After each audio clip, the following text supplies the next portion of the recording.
మహావాక్యం. శివ జయంతి అనేది వ్రతం తీసుకోవడము మరియు సర్వ సమర్పణ అవ్వడము యొక్క స్మృతి చిహ్నము. శివ జయంతి అనేది వ్రతం తీసుకోవడము మరియు సర్వ సమర్పణ అవ్వడము యొక్క స్మృతి చిహ్నము. నలువైపులా ఉన్న సర్వశ్రేష్ఠ బ్రాహ్మణ ఆత్మలకు, నలువైపులా ఉన్న సదా దృఢ సంకల్పమనే వ్రతాన్ని పెట్టుకునే అచంచల ఆత్మలకు, నలువైపులా ఉన్న ధైర్యము మరియు ఉల్లాసములతో స్వసేవను మరియు లోక కళ్యాణ సేవను చేసే మహాన్ సేవాధారి ఆత్మలకు, నేటి శివ జయంతికి, వజ్రతుల్య జయంతికి, అతీతమైన మరియు ప్రియమైన జయంతికి శుభాకాంక్షలు మరియు ఆశీర్వాదాలతో పాటు ప్రియ స్మృతులు మరియు నమస్తే.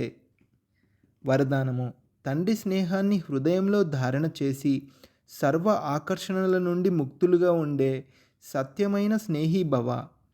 తండ్రి స్నేహాన్ని హృదయంలో ధారణ చేసి సర్వ ఆకర్షణల నుండి ముక్తులుగా ఉండే సత్యమైన స్నేహి భవ. వివరణ. తండ్రి పిల్లలందరికీ ఒకే రకమైన స్నేహాన్ని ఇస్తారు, కానీ పిల్లలు తమ శక్తి అనుసారంగా ఆ స్నేహాన్ని ధారణ చేస్తారు.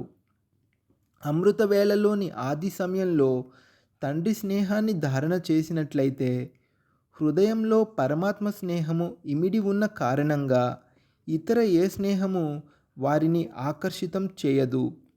ఒకవేళ హృదయంలో పూర్తి స్నేహాన్ని ధారణ చేయకపోతే హృదయంలో ఖాళీ ఉన్న కారణంగా మాయ భిన్న భిన్న రూపాలతో అనేక స్నేహాల వైపుకు ఆకర్షితం చేస్తుంది.